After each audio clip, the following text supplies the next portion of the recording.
Hey folks, it's Carmen here from Urban Farm School. Today I'm in my main vegetable garden here at the end of August here in Calgary in our Zone 3 garden, and I'm looking at the wonderful abundance that we've been allowed to enjoy this fall. And I'm also at this time taking stock of some of the plants that I'm allowing to self-seed in my garden because they'll add true abundance as a free food resource for next year. So I thought I'd just walk through the garden with you and show you some of the things that are happening regarding that. So first of all, I'm going to show you this giant big orac here. Not orac, this is a giant spinach. He's well over 8 feet tall, just going to town here, loaded with seed. So it won't be long. This guy's going to be spreading his seed everywhere. So this is a fantastic plant because in the spring there's going to be a ton of really beautiful young fresh shoots of this giant spinach coming up in this bed and all around, and they're just so luscious and fresh and sweet in the spring. Right now, not so great to eat. The leaves are a little bit leathery now. Right now they're a little bit bitter. They're not that great to eat, and they can be eaten with a few changes of boiling salted water, no problem. But right now we're leaving these guys alone because all the plant resources are going into making seed. So that's a really lovely plant to let happen. Also, down here at the end of the kale bed here, we've got some lovely onion. It's just going to seed. You can see what a resource it is for these bumblers and little cuckoo bees and other bees as well. For fall pollinators, but this guy will then be spreading a ton of seeds everywhere. So next spring I'm going to have so many onions for free, which is great. The other thing we've got underneath this structure here, which is some little more hail protection for my crops.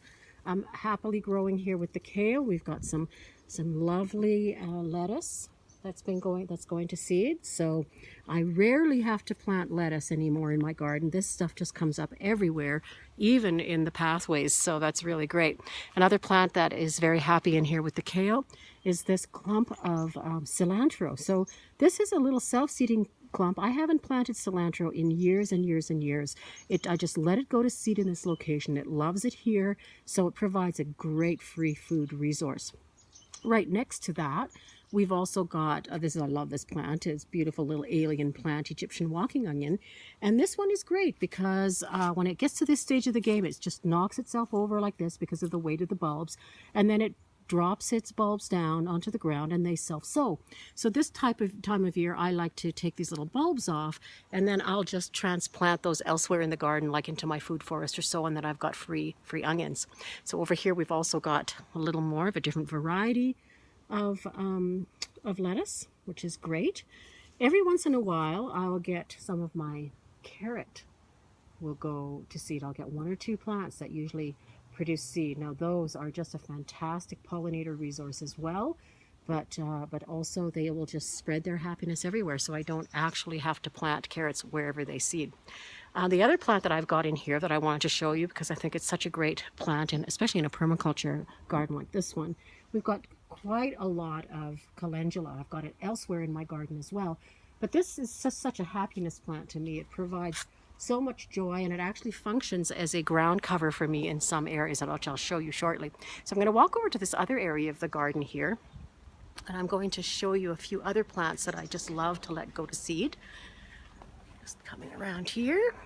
Okay, so right over here we've got some lovely green orac. This is a great plant. Again, in the spring, I'll find shoots of this absolutely everywhere. You see those really interesting flat pods. This is also a member of the spinach family. So really fantastic, delicious leaves in the spring. And also we've got the purple orac or red orac variety. Same thing, wonderfully beautiful, really a fantastic plant for early spring eatings, and one that I don't have to really plant. So over here, we just had some Swiss chard show up this year that is just self-sowing. We've got it everywhere. It popped up. Also where we where we had Swiss chard last year. But in addition to the Swiss chard that I actually planted into my garden, I've got these volunteers coming up everywhere. And what's really, really great about these volunteer plants is that they don't seem to be as fussy about where they want to grow. So the nice thing is when you let things go to seed, you get the chance to see how things function in perhaps a less than perfect environment. So we might think that a lot of plants really love to be in full sun, but the fact is that many greens do actually better and have a prolonged harvest if we plant them in areas where there isn't full sun, and Swiss chard is certainly one of those plants. So over here I'm just also going to show you just the fantastic abundance that we have in here of calendula that I just let completely go to seed in my tomato growing area here, because it actually acts as a fantastic ground cover for me and protects the soil integrity, soil moisture, etc. Another plant that I really like to let go to seed as an edible is nasturtium. So I've got a lot of nasturtium in my garden here now that is just self-sowing and just happily comes up most years. It's a funny little variety, but does quite well. I've also got nasturtiums that self-seed right in my greenhouse here, so I'll show you that. And they actually just go nuts. So I don't know if you can see those guys, but they're just happily growing up the back end of the greenhouse here, along with these peppers and tomatoes. So everybody is super happy in here.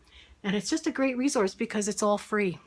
And I love that. So when it comes to fall cleanup in our gardens, sometimes we need to resist the urge to clean up absolutely everything and let those rock star self-seeders just do their thing and create happiness for you in the spring. So thanks for allowing me to share this video with you today. I hope you've enjoyed it. And if so, please do check us out online at urbanfarmschool.ca, where you can learn to grow some awesome.